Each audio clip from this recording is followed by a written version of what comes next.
ئازیزانم خۆشەویستانم و کاتتان باش. دڵخۆشم جارێکی دیکەش لە بەرنامەی فەرهانگ بەیەکتر دەگەینەوە. ئەمڕۆ دوو کەسایەتی جوان، دوو بەهرەی جوان، دوو مێژووی جوان میوانمانن لە شارە ئازیزەکەی کەرکووک. لە کەرکووک مۆسیقا، شعر، هەموو بوارە کولتوری فەرهەنگیەکان بەڕاستی لە پێشەوە بوونەوە هیوادارن هەمیشە هەرواش بێ. بۆ ئەم بەرنمەیە هەردوو ئازیز، هەردوو مامۆستا چالاک سدیق،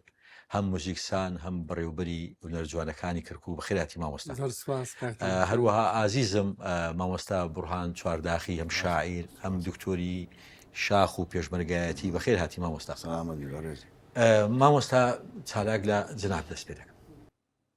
دەبێت لە سەرتاوە بە کورتی باسێکی مۆسیقای کەرکووکم بۆ بێنی، وەکو جەناب وت لە تەچکەی تاڵەبانیەوە تا دەگاتە مامۆستا عەلی مەردان و ئێستا. بەڵێ دیارە لەبەرەوەی کەرکووک شارێکی دێرینە، ئەو قەڵایی کە لە ناوڕاستی شارەکەیە مێژوەکەی بۆ هەزاران ساڵ ئەگەڕێتەوە. بەبوونی ئەو شارستانێتە دیارە مۆسیقاش لێرە ینی جێگەی خۆی کردوتەوە، بە تایبەتی هونەری دەنگی.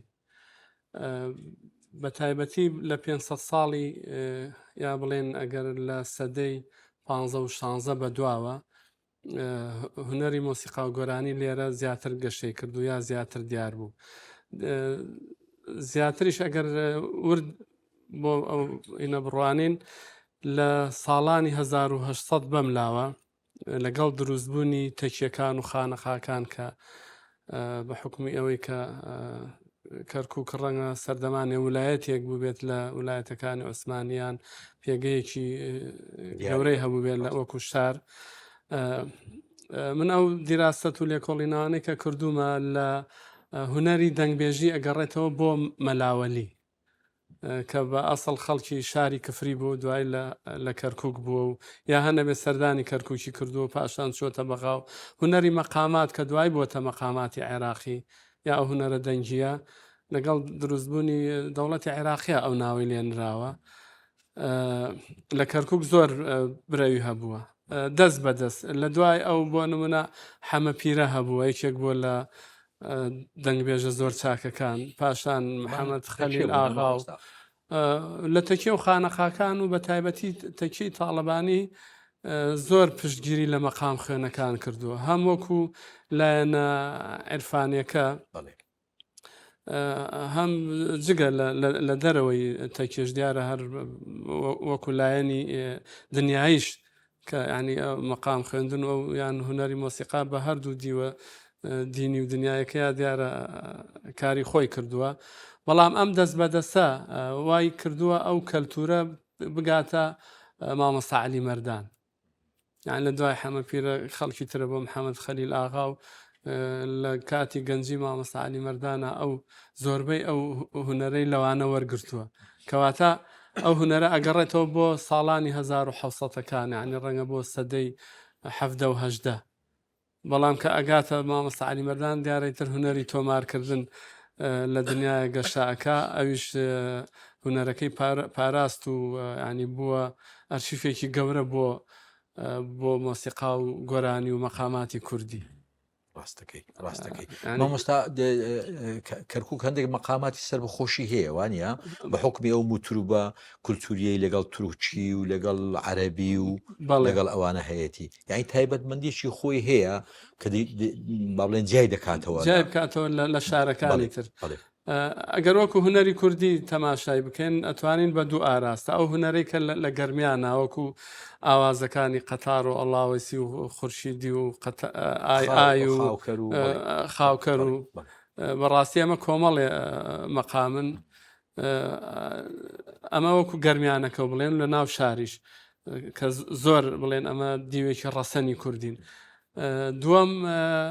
ئاواز و مەقامە گشتیەکان کە ڕەنگە لە تەواوی ناوچەکە کاری لەسەر کراوە، ڕەنگە لەو کاتەی لە ئەستەمبوڵەوە بیگرێت تا هەموو دەسەڵاتی سەفەویەکان هەمووی یەک شێوە ئاواز و یانەتوانی بڵێن هونەرێکی مۆسیقای ڕۆژهەڵاتی بووە، بەڵام بە پێی ناوچە و نەتەوە و شار و شوێن گۆڕانکاری لە مۆرک و لە ئەو کەش و هەوای کە لە هەر شارێکە هەبێ دیارە ئەگۆڕێ. اینجا بۆیە دیوە ڕۆژهەڵاتیەکەشی زۆر برەوی هەبوو، ینی نمونەی هەموو جۆرەکانی حیجاز و مەقامانی حیجاز و ڕاست و سێگا و ئەمە لە کەرکک هەمووی ئەو مەقام خوێنە شارەزایەن ئەمانە شارەزان لی تا ئێستش وەکو نەتەوەی تورکمانیش کە لێرە ژیاون ئەوانیش جۆرێتر لە مەقاماتیان هەیە، جۆرێتر لە ئاواز پێوترێ قۆریات.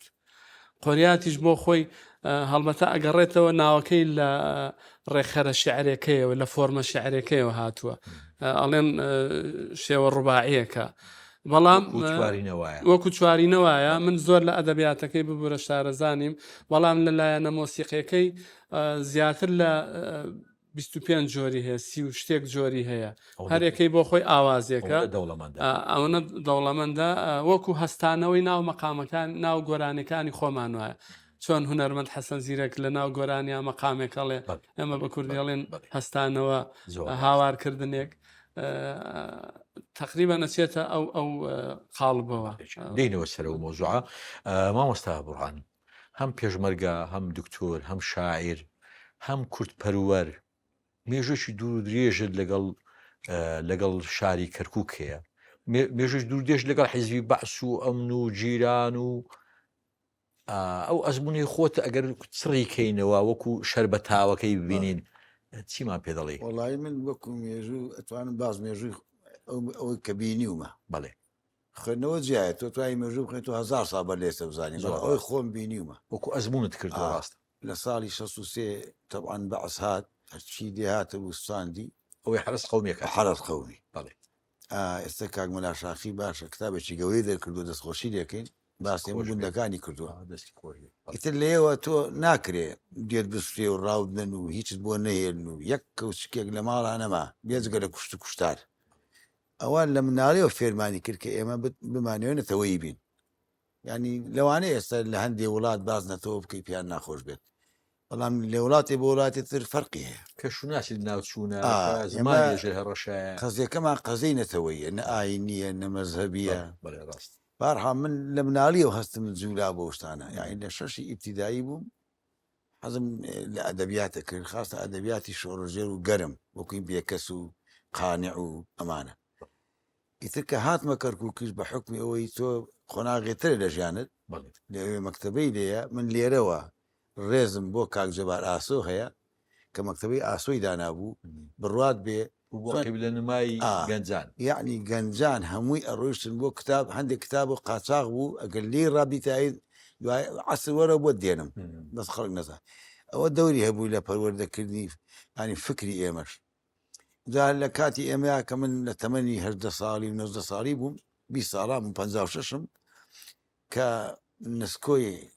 شۆرشی کورد بوو پێم ناخۆش بوو، هەموو کورد پێی ناخۆش ڕاست، چونکە تۆ ناکرێ بەعینەچێک بەعینەچێک هەمە ڕەنگ تەمەشای مجتەماعەکەی. گەرچی من وەکو پارتی و ئینتیسابات وانم نەبوو لێ پارتی بوومە وەکو نەتەوە پێم ناخۆش بوو. ئیتر شعرێکم بۆ ئەوە نووسی لە مناسبەیەکە ئەمە موجە ئەیرێم چکە لەو ڕۆژۆ من خۆم بە چوارداخیزانی مناسبەیە بوو، لام وایە مناسبەی لەدایک بوونی سەدام بوو، منیش نەمەزانی لە زێوەر بووی کرابوو، ماوەستاکان زێوەری لە متەوەستەمی نایەناسی چون بۆ قەرەباڵغێکە دوای هەڵا کەوت بوو کە ڕۆیشتمە ئەوێ ئیتر مامۆستاکان تەلەبەکان بامیان کە بڕان چوارداخی شعرێکمان بۆ بخوێن قوتابخانەی زێوەر. برادران هەیە ئێستاکانە پلەی بەرزیان شێ لە حیزب خۆی لە دوی متەوەستم و هەر پەڕیم سەپڕم بۆ لێداوە ڕێزم بۆیان هەیە. بەهەرحاڵ میش شعری دڵداریم هەر نەبوو، کەم بوو خەت و دوو خەتوەمانە ڕاستە دڵداریم کردووە، بەڵام نیشتیمان لای من گەورەتر بۆ لە کچ. ئێستا شێر وایە خۆمەکەمە قوربانی نیشتیمان چوومە سەر مەنەسەکە چی هاتەوە بیرم ئەو هەڵوێستەی بێکەس بەرامبەر مێجەرسۆن گەنج دایمەن گەنج دایمەن هینەیە بە زهور وازایان بۆ بێتە پاڵەوان. ئیتر ئەو شعرەم خوێندەوە کە ئێستا نیوەیم لێ بزر بووە، هەتا شعرێتر مێ بۆ حەماڵی نووسیمە لەم بینە بۆ بانگەشێر بردن چوومە دێیەک کوڕەکە بانجی کردم کاک بورهان شعرەکان نیوەی لای منت چۆن تەجێکی بوو لە سریت سەی شکوری ئامۆزامە داوێ پێی بۆ خی بردوێتی نیوەی لەبەر کردووە وتم بۆم بێنەوە. بەهەرحاڵ شعرەکە هەموو لا نەماوە بەڵام شعرەکانی لە گەنجێتی گشتم لەبەرە زۆریم لەبەرە ینی بەنیۆیش بێ اینجا هەرچەنە ئەمە ئەگەرێتەوە بۆ 76 بەڵام من شانازی پێواکەم کە لە 76 بەرامبەر بەعس ئەمە وتووە ڕاست مناڵێک لە بتەوەستا ئەو هەڵوێستی هەبی لە 5 سانەوەی 5 ئامادەی بەڵێ ئەڵێ 12 ساڵ بیت حسابێکی پێ من 2 ساڵمان فوتا بە ڕاکە باشەدا بەرادەرانی برادر چاوەڕەشەکانمان هەموو ساڵ دیاتەکانیان ڕخان مەکتەبیشانە ڕخان نزگەوتیان ڕخان قورعانش با بردی بەرحاڵ ئەڵێ گەل فریزە لا ئێمانین فریز چیمەن گەل فریزە بیشی بڕن شین دەبێ و دەبژێتەوە باکە لە شێریش نەمێنێ بەیانی دەبێتەوە تەختی چارەی ڕەشی گەلێک دامەنن هەر ڕەش دەبێ چونکە خوێن زۆر بە چاچی ڕەشەکەی دەسڵێتەوە بێمنەت بە هەتا دەستە گورزی خۆتم لێ بدا مێشتی من ئەبێ بە لوغم و ئەتەقێتە پێێتەوە قەت نەزانی کە بێدەنگم یادی ڕابردوم نییە من هەموو ڕۆژێ برینی یادەکەم دەکولێتەوە بم کوژی و لە دارم بدەی بمڕەتێنی لە کەرکک ڕۆحی پەروانم لە دەوری گڕەکەی دەخولێتەوە ئەمە لەسەری گیرام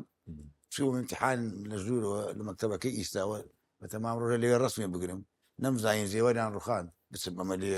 وەکو تەسجیلی کەم لە امتحانی فیزیا بووین هاتن گرتمیان مامۆستاکە ماری ئاوا بێک سوالم وەڵامدا بوو باشترین دەرەجەی داوت کاتێ تویان بر لەسەر امتحانا بووی یەک سوالم جوابدا بووە ئەو دەرەجەی کامی داو پێم ئیتر لە ئەمن پرسیارە لێم کەم شعرە چییە وتم شعر فاغ بێکەس فاغ بێکەس من و كتابك إذا ذاكو شاعر كردي مناضل هذا السلطة الإنجليزية إخواننا العرب يعني بارحة يصير تسكت فينا كردو بوتيان برادر كان شيء نمود ملا شاخي ونعمان درسوز والرحمن زولاي والدكتور عصامة وأم خلق شور جارانا وتم أوي باوشي لقى حكومتها وتمانا برادر من حزب الثوري هو ديمقراطية هو بلي راست ملاماتور بالرحمة بيعيش هيبو حركة الاشتراكي نكرات حزب الشيوعي هو يثمن أنا موت كلقى حكومة أبون كجبهان لقى حكومة يصير ليك والله ما هيك كبيا خلاني لا يوان منيش حلوتم مشاري خومنيو حتى بياوتيم لأمن يقبيني إنسان لسايبه من يعمل بوجوري كوا وتيهطوا عاصم ببانك أطراف نكيد يصير مزقرة مخوارت وتم عندك زقاير وتي باكتك يدرك يك زقاري ويخلي إلك بس إذا كنت لو قول نازانم قلت أزانم تنعدم يعني بلي نازانم باشترا إذن كان دي كهرباء رسم داو بس اللي ميداو أمانم فنماو درو دير باسي كم باش ما وصل لسه الشعري السياسي ولا لسه دلداريت اللي هات بيه ما يستدعي باسي يكين بالقل ما وصل سالاك باسي أكاديميا وبريو براتي هنا رجوانا كاني كركوكو أو تيكالي لنيوان أم نتوانا هي يعني يسد طلبي تركمان تيه طلبي كرد تيه طلبي مسيحي تيه أم موزايكا يعني أو عرب وتاني أم سيف سام رنج جوانا تاتن رنجي دعوة ولنا هنري قراني وموسيقى كركوك ما مسجان والله هالبتار رنج دانوية جواني هي يعني سيمهر چەند ڕۆژێک پێش ئێستا بەرنامەیەکمان هەر بۆ کەناڵی کورسات ئامادە کرد بریتی بوو لە کوردی و تورکمانی بە تایبەتی کوردی و تورکمانی یعنی چکە ئەو دوو نەتەوەیە ینی هەردووکی نەتەوەی دێرینی ئەم شارن ئەتوانین بڵێن هونەرەکان کوردستانین بەڵام زمانەکان جیاوازن لێک نزیک بوونەوە هەیە ینی ڕەنگە زۆر جار لە هونەری شاری هەولێریشا لە فۆلکلۆرە کۆنەکەی ناو شار ئەوە بەدی بکرێت بۆ نمونە زۆر ڕاست بوونی تورکمانەکان بەڵێ وەکو بوونیەکی ئەسیل لە ڕووی مۆسیقیەوە لە ڕووی مۆسیقایەوە کە هەمووی یەک سەرچاوەیە بەڵام بە دوو زمانی جیاواز دەبێت مامۆستا بەڵام ئەگەر بەڕاستی وەکو هونەری مۆسیقا بڵێم لە وەکو نەتەوەی عەرەب لێرە تا ئێستش لاوازە لەبەر ئەوەی ئەوان کەلتورێکی دوور و درێژیان نییە لێرە ڕێگەکەیان کەمرا بەڵێ یعنی سەر ڕەنگە ئێمە مەسەلەن هونەرمەندی کورد لە موزیکژەن و لە دەنگبێژەکان هەر لە هونەری کوردیا چەندێک هەڵە هونەرمەندی ئەم شارەمان هەیە لە تورکمانیشا ئەوانیش زۆریان هەیە بەس ئەبینی لە دەنگبێژی عەرەبیا زۆر بەکەمە ئەمە مۆستا شتێکی دەبێت ینی ببرن ئەمە حەقەتێکە باسێکە نەک بۆکو ئەوجا من هەر ئیزافەتەن بۆ ئەوە لە میدیا میدیاکان بەڵێ وا تەسویر دەکرێیان ئەو وێنە دەدرێ کە بینێ و نەتەوانە زۆر خراپن لە میدیایە بەڵێ کەسی کە دێ ناو ناو واقعەکە و ناو شارەکە. شارەکە دەبین زۆر تەبان یعنی تەبان لە ڕووی مۆسیقیەوە لە ڕووی ژیانکردنەوە لە ڕووی ئاشتەوایی کۆمەڵایەتیەوە ینی هەست بە ئاشتەوایەک دەکرێت نێوان ژن و ژن خوازی و تێکەڵبوون دەمێ باسی ئەوم بۆ بکەی کە لە واقعدا چۆنا ینی ڕەنگە ئێستا بۆ من دەستپێکی مۆسیقایم هەر لەم نزیکانە ئەمە چکە ناو شاری کەرکک بڵێن لە لای مامۆستایەکی بەڕەچەڵک تورکمان یا مامۆستایەکی تورکمان مۆسیقەیەک گولای ئەو من دەرسی مۆسیقام خوێن کە کاتێ منیش بوومە مامۆستا و لێرە کە پەیمانگامان دامەزران منیش ڕەنگە تەلەبەی تورکمان هەیە مەسەلەن نمونەی کاک ئەحمەد نەجیب کە یەکێکە لە دەنگ بێژ و مەقام بێژەکانی دیاری تورکمان دو-سێ ساڵ من ئامێری عودم فێر کردو یعنی ئەو هونەرەکەی بۆ هونەرێکی ئەکادمی لە پاڵ دەنگە خۆشەکەی و فێربوونی مەقامات و ئەوانە ینی وەکو نمونەیەکی زیندوو کە خۆم زۆر چەند جوانە چەند جوانە لە هەمان کاتە ڕەنگە هونەرێکی جیاوازیش لە لای برامەسیحەکان هەبوو بێ لە لای کلد و ئاشور هونەرش کەنائیسی مەسەلەن جەنائیزی بەڵێ ئەوە جگەلەوە ئەوە وەکو کەلتور و عادەت و بەڵام هەر مۆسیقا و گۆرانیشان هەیە بەڵێ ئەوان هونەرەکەیان وەکو فۆلکلۆری باکوور وایە لە ڕووی میلۆدی ئەوانەوە بەڵام وەکو کارکردن زیاتر شێوازی باندی ڕۆژ ئاواییان هەڵبژارد گروپی درامس و گیتار و ئۆرغۆنی ئەو زەمانە عنی ڕەنگە بڵێم ئەوان لە پەنجاکانی سەدەی ڕابردووە ئەو هونەرە لە لای ئەوان باڵا دەست بوو بێ وردە وردە نەتەوەکانی تر و کوردی خۆمان تێکەڵ ئەو ئینە بۆ کەرکک ڕەنگە یەکەم شار بوو بێ کە ئەو جۆرە باندانی تیا بوو بێ پێم وایە بە حکمی کۆمپانیای نەوتی باکوور ئەوەش شارستانیەتی گەورەی لێرە زین و کردەوە یعنی لە ڕووی شارستانیەتی هەموو هونەرەکان ئەنی ژیان مەدەنیەت زۆر کاریگەرێ بوو ینی بوونی سینەما و قاوەخانە جیاواز و خواردنی جیاواز و ڕاست ئەمانە ڕەنگە کەرکک ئێستا لە چاو ساڵانە زۆر لە دواتر بێ ڕەنگە کەرکوکی ساڵانی پەنجاکان و شەستەکان من لە زۆر کەسی خەڵکی تر کە بیستۆ ینیوانەی کە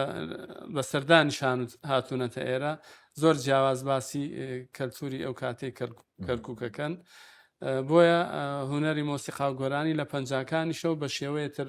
گەشەی کرد لێرە ڕاستەکەی مامۆستا بڕۆ هە دەنجی کاغەز دێ دڕێنی و دەیکێوە و ئەوە چیمان بۆ حەزرەکەیوێتەوە بۆ پرسیارەکان زیام کردەوە باشە دەستەکانت خۆشببی چیت بۆ جیاکردنێتەوە گە شعریشی جوانی تایە بۆ مام خوێنەوە وڵات تۆ باز دڵداریت کرد یان دیێستا دڵداری زۆر پەلەتە بۆ دڵداری مامۆست دێڵ خەمە ناوەندەوە باشە جان بەس پێش ئەوەی شعرەکەم بۆ بخێنەوە مامۆستا کەرکوچەکان دەوریان هەبوو لە دامەزرانی یەشێتی نووسرانی شاخ و یعنی ڕۆڵش بەرچاویان هەبووە حتا لە شاخ ینی من مەجموعەیەک ناوەکان دەبێت تۆ کە پێشبەرگە بووی و پێشبەرگەی دیێرینی دکتۆری شۆڕژ بووم دکتۆری شۆڕژ بووی و لە نووسرانیش دوور بووی هەردووکم بۆ باسکە بۆچی لە نووسران دایمە دوور بوویکم لا وایە خراپیشە باشە دەقم پێوە گرتووە دەکەی ئیدمان من لە نووسران تەریک بوومە وام لە هەڵیان و شەریک نەبووم بۆ نمونە من تەڵەبایەتیم کردو نەمتوانستە بڕۆم دوای شەو دانیشتنم نەبووە تێگەی چێرە بەڵێ دەزانم شەو دانیشتن یانە و نادی و مەزلیس و گروپ و گروپکاری و میانم لەو بڕواایە نەبینی بێ وایە ڕاست پێم ناخۆش بووە وایە ڕاست ئیتر ئەوە بۆ خۆم ئەی ئەدیبان و نووسرانی کەرکک لە شار مامۆستا ملاقاتمان هەبووە لە ناو شار پێش ئەوانەی شاخم بۆ باس ئەوانەی شاخ تەبەن کاک ئەحمەد کەریم بەڵێ ڕاست ئەحمەد عارف ئەو کاتە بە خۆی و ئەحمەد زامدار بەڵێ کاک براکەی حەمە کەریم بەڵێ ئەمە چیرە نووسێت باشە بەڵێ ڕاست کتابیشی زۆرە بەڵێ ڕاست وەک بوون بزانم هەواڵستانیش ڕای کرد حەمە بکری ئەمانە زۆر بوون هەتا کاکشەر کۆر بە ڕەحمەت بێ ڕۆی دوای مامزار نردی بە دەرەوە خۆی باسەکە وەڵێ ڕاست ئەمان گزنگیان دەرەکرد گۆڤاری گزنگ گۆڤاری گزنگراوی گزنگ مەلاشاخیش هەی بووە لەو گۆڤارە بەتایبەتی کە چوونە دیوی ئێران و لە پێشمەرگایەتیش لە ئەدەبدا نەبراوی هەر من لەو کاتە بۆ تفەنگ و داستان شارمەنووسی بەڵێ ئەو کات هەشمە بۆ ئینتیما و بەرگری و ئینتیما بەرگری تۆ کە شەڕێکە بێت برادر شەی دەبێت شعرێکت بۆ نەوت هەیە بەڵێ ئەوە بۆ بخێن ئەو بۆ نەوتسێ وتومە 93 من ئەگەر عیب نەبێ زۆر باوەڕم بە بەهینی خۆمەیە پێشبینی خۆم ئیتر نازانم لە چی ئەوە باوەڕم پێێتی ینی ئەگەر نەش خوێنمەوە هەر تەمەشای بازار کەم یا تەمەشای سەکە من نەوتم زۆر بە ڕقم لە نەوتە بۆ هەر نەوتی سەر کوردی خواردووە ئێستاشی پێ هەر لە بیدا نەوتت بە بەشێک نەکبەتی خوێندومەتەوە لە مناسبەیەکە هەموو خەڵک ئاگادار نە 93 خوێنمەتەوە ئەمە نەوتەکەیە بۆنت ئەەکەم بۆنت وەکو بۆنی خوێنە وەکو بۆنی کەڕووی نانە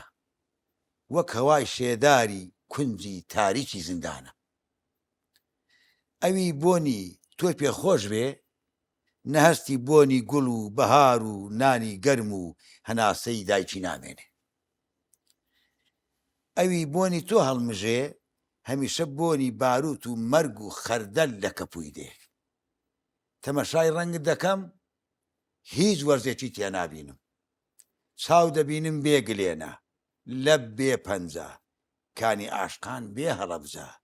قەڵەم بێنووک کورد بێ کەرکووک لە ڕەنگدا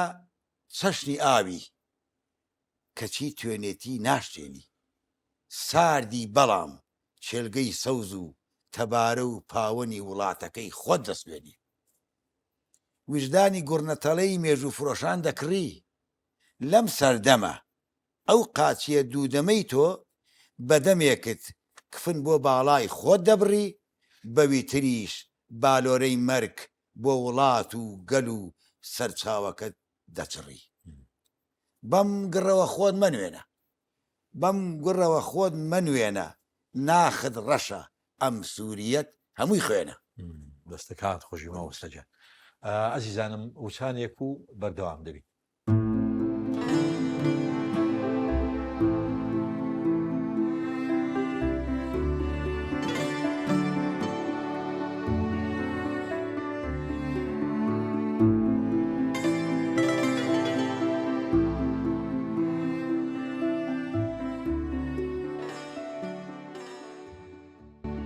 ئازیزانم گەڕاینەوە لای بەڕێستان مامۆستا چالاک لە ئەوەی لە کەرکووک تێبینی دەکرێت مەسلەن کەرکوو یەکەم تەلەڤیزۆنی لێ بووە کە خۆ دەزانی هەموو هونەرمەندانی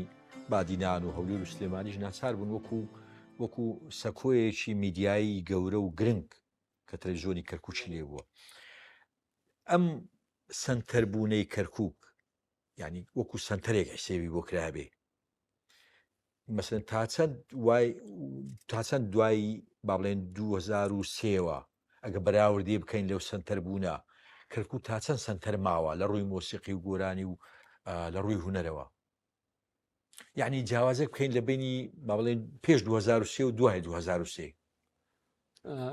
بەڕاستی ئەگەر ئەو بەراوردکاریە بگەڕێنەوە بۆ ساڵانی هەفتاکان و هەشتاکانی سەدەی ڕابردوو ئەو کەناڵە خزمەتێکی زۆری کەلتوری گەلی کوردی کرد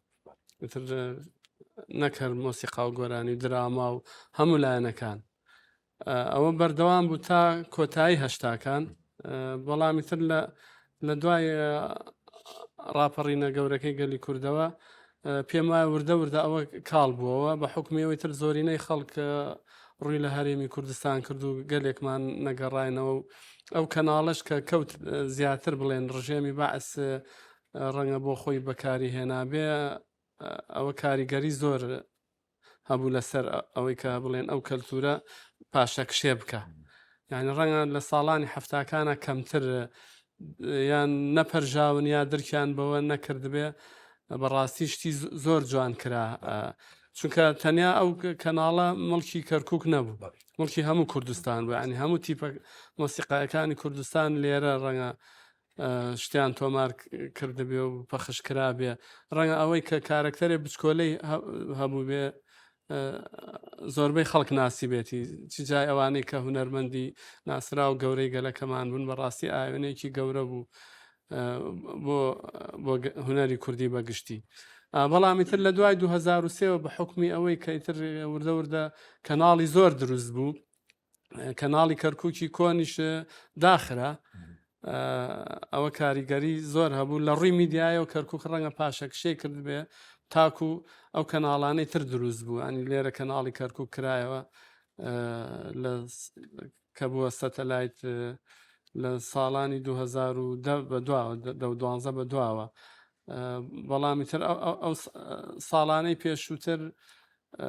دابەش بوو ڕەنگای تر کەناڵی کورسات و کەناڵەکانی تر ڕەنگە زۆر بەمان یا هونەرمەندی کەرکووکی ڕووی لەو کەناڵانە کرد بێت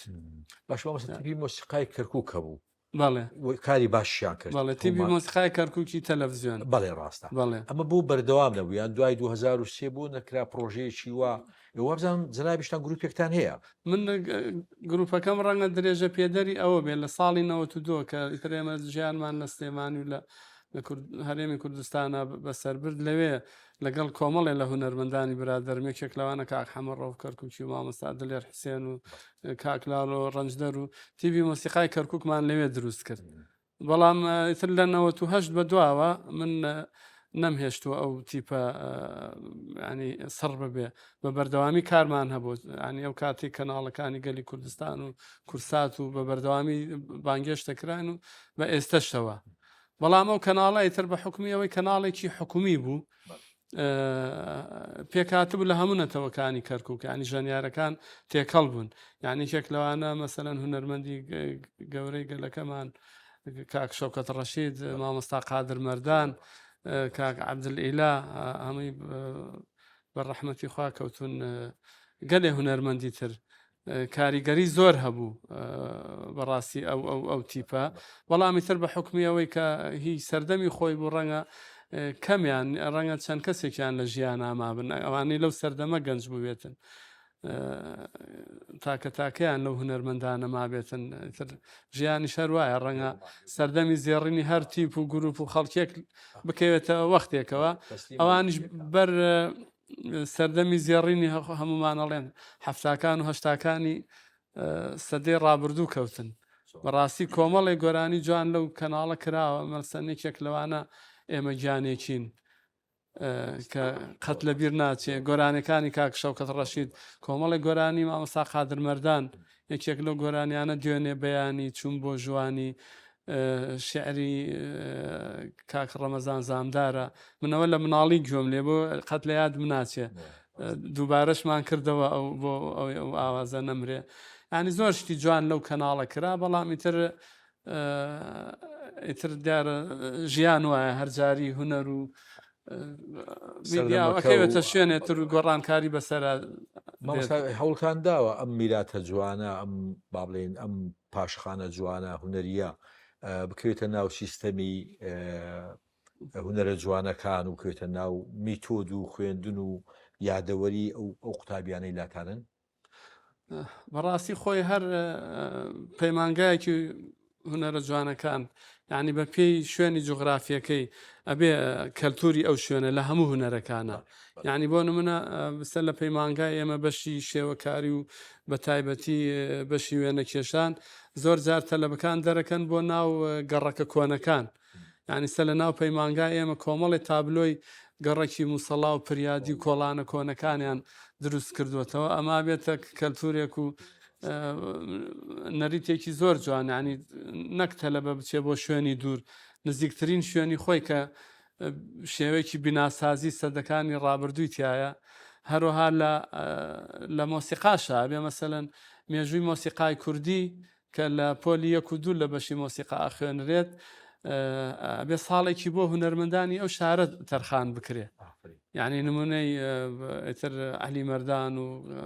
قادر مەردان و ئەو هونەرمەندانەی کە لێرە من بەڕاستی چونکە ئەو دەرسەم وتۆتەوە دەرچی مێژووی مۆسیقا ینی ئەو کەلتورەم تێکەڵ بە دەرسەکە کردووە خۆشی مامۆستا دەستەکان خۆشی مامۆستا بڕان سەبارەت بە شعری کلاسیکی تەیە شعری تازەت هەیە جاروێ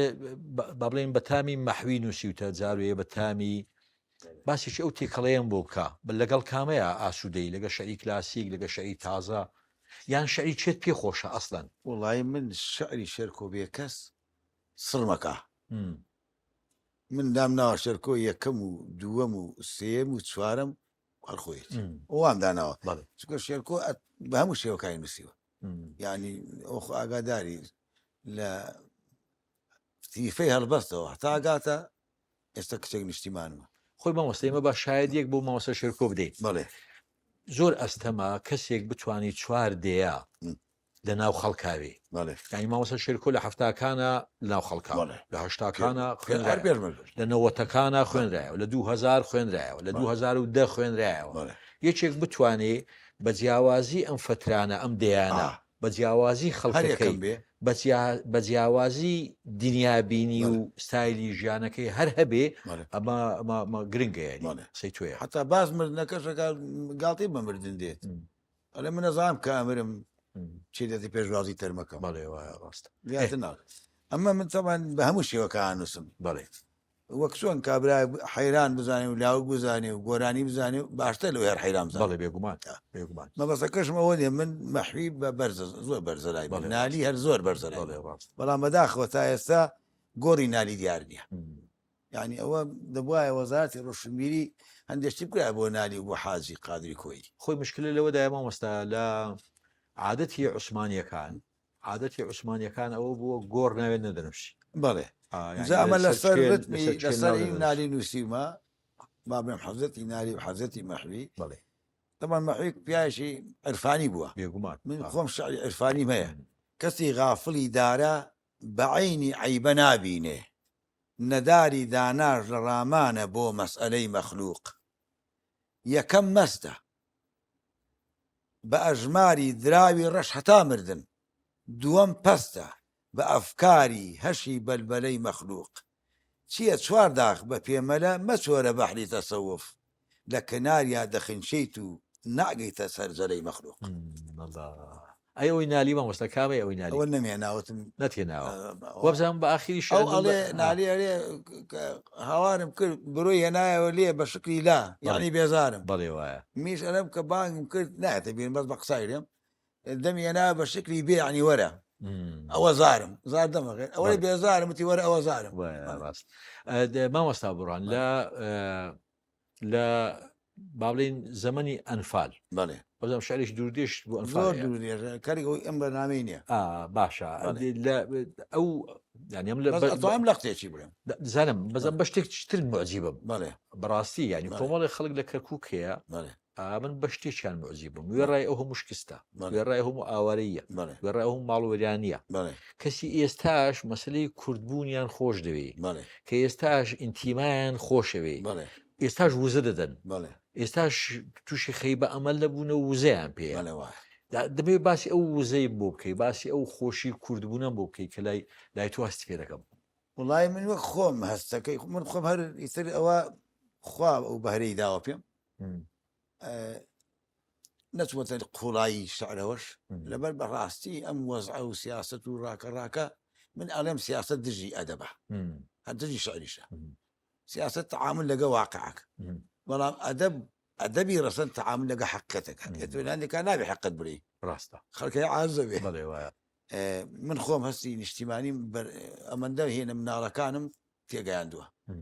لە پێشەنگەوە تا گاتە لەندی کوڕم هەمیان ئەتوان بنووسن حتا شەڕەشۆم لەگەڵاکەن ئەی مامۆستا شعری دڵداری وڵی دڵدایش هەر کوڕێ برێ دڵدایم نەکردو مەگەر منغۆری بێ هەمی کردێتی عیبەش نییە و ڕۆژ نییە ڕاستەکەی حتا لەو بڕام ئەسحابەکانش کردێتی یان بەڵام بە نەوێتر ڕاست مەسەلەی خۆشەویستی لە هەموو شتێکایە خۆشەویستی ژینگەیە خۆشەویستی پاک و خاوێنیە ڕاستەبان تۆ کە دڵداریەکەی ترە و دڵدارە خۆ کۆنیش بێ جاجار دێتەوە بیرت ئیستی پیا بۆ ڕازنە زۆر ڕاست لە ساڵێکا ڕۆژێ لە ڕۆژێک ناشی دڵداریمان بۆ بخینەوە مامۆستا مەسەن بیدایەت ئەمە دوو دێڕی حوتەوانەمە بەڵێ عەرەبی خەگەردنم ئەزیزم دوو کەڵافی پرچەکەت پەتی سێدارە چەند جوانە بە منی کوڕە کوردەوە کاتێ دەئاڵێ و دەشاوێ بەلامل تا دێتە خوار هەر ئەڵەی زەردەی ئێوانن بە دووتکەی هەڵگوردەوە حتا لەوێش من نیشتیان لەبیر نەکردو زۆر ڕاست لەمەش ئەڵێ بەڵێن نەکشنەوت مامۆستا لە شعری دڵداریە زیاتر چواری دەنووسی چوارینە و درێژمەیە درێژەکان بۆیە نێناتەوە وەختەکە دیاری کراوە ڕاستە ئەڵێت کوانێ پرسیوتە ڕۆژێ لە ڕۆژان گوایە دوور لە تۆ ئەحواڵم چۆن بێ عەزیزم عەشق وەک شەراب وایە کاریگەرترە هەرچەندە کۆن بێ ئەمە چوارینەیەکە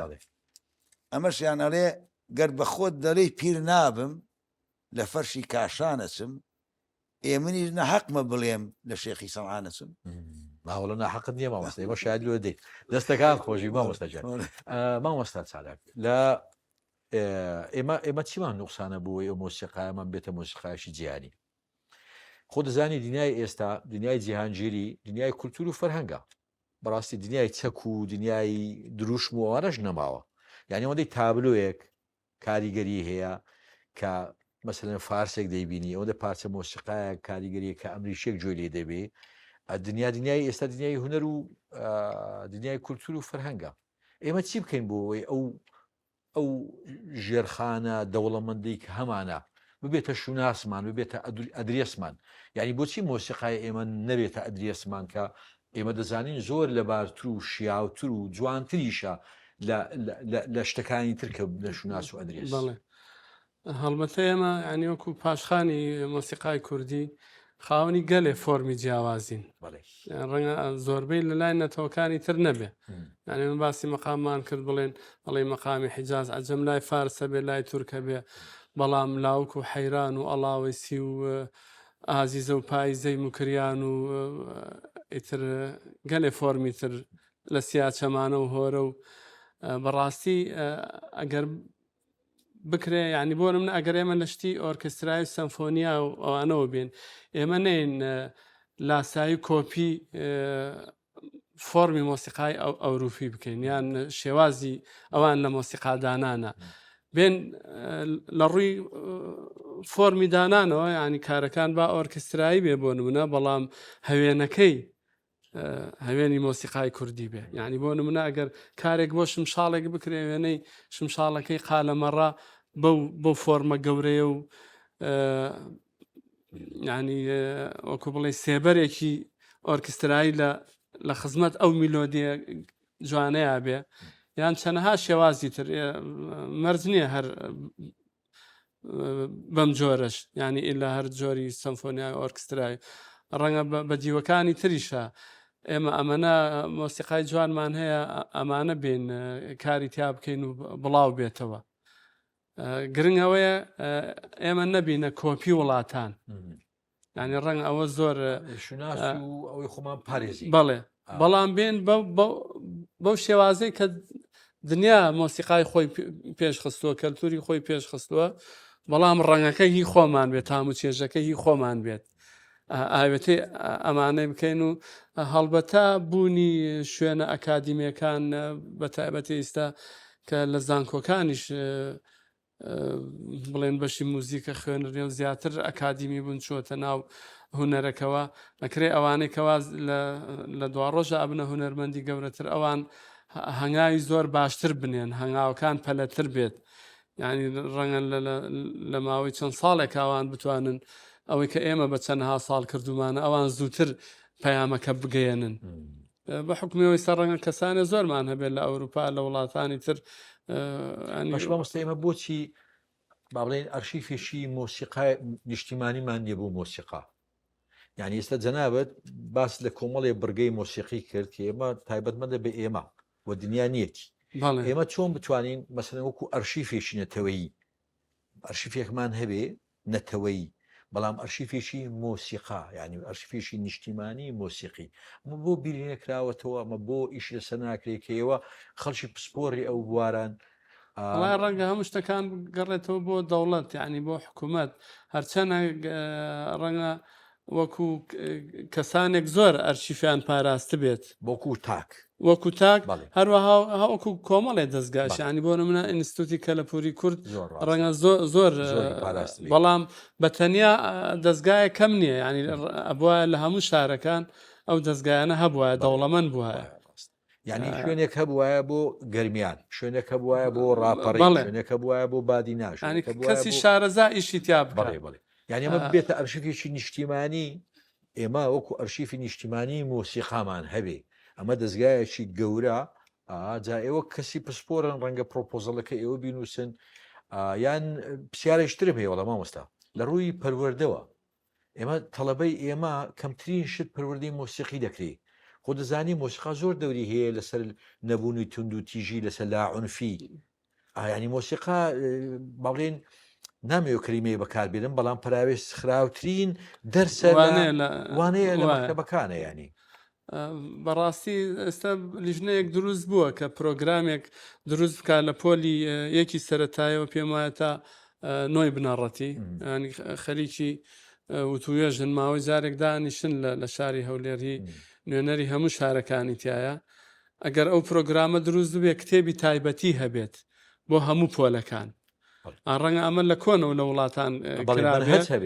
من لە زۆر شوێن باسی ئەوەم کردووە یعنی ئەمە کاتی خۆی کە خوێنکاری پەیمانگای هونەرە جوانەکان بووین لەو سەردەمانە کتێبی سرود هەبوو لە هیچ ساڵانی هەفتایەک و دووسێ بوو ناوی ئەناشید مقڕڕە بۆ مەکتەبەکان یعنی ئەوە ئێمەش کتێبی ئەوەمان هەبێ وا خەریکن هەرچەنە کتێبی سرودەکان کراوە بەڵام وەکو دەرز بێ یعنی نەک ئێمە بەستەنیا سرودەکانی ئەی ڕقیب و دەمی ڕاپەڕینەوە ئەوانە هەمووەردەی مۆسیقی پەروەردەی مۆسیقی زۆر گرنگانی چی ناسینی کەسایەتەکانمان ناسینی ئامێرە مۆسیقا کوردیەکان ناسینی بەشێک لە فۆرمە کوردیەکان وەرگرتنی ئەو بەهرانەی لەناو ئەو قوتابیانە دەرەچێن وەرگرتن و وەکو سامپڵ وەرگرتن و پەرەپێدان و ئەمانە ئێزگار گرنگن خۆی ڕەنگە کەسە بلیمەتەکان لە مناڵیەوە لە سەرەتاییەوە یا پێش سەرەتایش دەستنیشان بکرێن کە بەهرەکەیان تیا و وەختێکە زانی کە کەسانی تایبەت پێیان ئەگەێنێ ئەبێ ماوەکە کورد بکرێتەوە ینی ڕەنگە بە دووسێ ساڵێک ئەو مناڵە ئەخەنە سەر ڕێگە و سکەی خۆی بەڕاستی دیارە ئەوانەیە زۆر دەورەبینە زۆریش قسەمان کردوی ترەوە بەڕاستی لای وەزارەتی پەروەردەی بە دەرەجەیەک ئەبێ ئەوە خاتە پرۆگرامی خۆیان پەلەی لێ بکە ئەو دەرسە نەبێتە دەرسێکی لاوەکی هەر کاتێ مامۆستای مۆسیقا لەوێنە بێ جغرافیا و شتی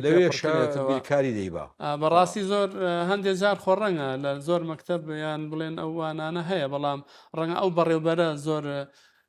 ئیمانی بەوە نەبێت بێوێت دەرسەکە پڕکاتەوە بەلایە و گرنگ نیە ئەو کێشانەشەیە دەستەکان خۆش مامۆستا بڕان بە ئەگەر تەجربەی ئەم 50 ساڵی خۆت لە سێ چار دێڕ بۆم کورت کەیتەوە پێشمەرگایەتی نووسین ماڵ کاول بوون دانان و ئاوارەی إلى آخری ئەگە بە سێ چار دێڕ بۆم کۆکەیتەوە ئەم یعنی وەکو شەربەتاوی وەکو عسارەی وەکو ڕاستپاردە وەکو بانگەواز وەکو تەجربەی خۆت بۆ ئەو جیلە تازەیە کە سەیرمانەکە وڵای من بەنسبەت خۆمەوە ئەم جلی دوای ئێمە دەبێ هەندێک شت هەیە دوورکەونەوە لی یەک لەوانە زوربیان بەم نێرگەلە و کافتریایەوە خەریکن وای لێ دێ ئیدمانە بن ئیتر ئاگیان لەوە نابێ بخوێندنەوە و یعنی بست ناو کتێبەوە بەس کتێب ناو مۆسیقاوە نانا بێزگەری خۆ هەموو مۆبایلێک مەکتەبەی تایە بەڵێ وایە حەزەکەی مێژووی دنیا بێنا مۆبایلەکەت دوکومنتاری دنیای ئەتوانن ئێستا تا ڕادەیەک مۆبایلە زیرەکەکان ئەتوانی بەبێ مامۆستا فێری زمان بیت زۆر ڕاستە ئەتوانی بێ مامۆستا ماجستێر وەرگری گەنجەکانی ئێمە ئێستا حەزەکەم بە مۆسیقا ئەو کاتانی کە پشووە بێت لە مۆسیقا لە وەرزش چونکە وەرزش دەورەیە ئێستا مەسەرم بۆ نمونە یەک ئیمزایشی ڕۆناڵدو و مسی لە هین ڕێی ژمورەکان بە قۆترە بەڕاستە ئێمە ڕاضە لای ئەمە بەشتێکی کەم ێزانین بەڵام پەروەردەمان نەکردو یارمەتی تیپەکان بدەن تەشجیعیان ئێمە کچێکی خزمان ئەوە ڕۆیشتە دەرەوە ئێستا با بڵین لە عایلەکەی ئێمەش بە پشت ئۆگەن بێت سەرمانی بەرز کردووە شێبرچەی لەسەرەکەن ئەو وڵاتبانجەکە لە تۆپی پێ یعنی ئەمانە بکەن نەک بچن خەریکی شتی لاوەچی بن یعنی ئێستا حالی حاضر گەنجی ئەکتیڤمان زۆرە بەڵام من ناتوان ئامارم لا نییە بەڵام لە گەڕێک خۆمان تەمەشاکەم لە شوێن تەمەشاکەم لە نیو زیاتر ئێتیمام نادەن بە شت و دەی باش داواکاری بۆ دوایین شعرە بۆ بخوێنەوە ئەخشەڵی شۆڕژێری شعری چی زۆرمان شۆڕژێر خوێندەوە شعریش دڵداری بۆ بخوێنەوە هەورێکی عاشق هەورێک هات و دا من دەنگ بۆ شعر ڕۆماسیەت نابێ لا بۆ هینی حماسی حماسی باش هەورێک هات و هەناسەیەکی توی تیا بوو من لە سای دارێکی بێگەڵادا چاوەڕوان بووم هەورە عاشقەکە بە نمەیەک خەمەکانمی گشت شۆردەوە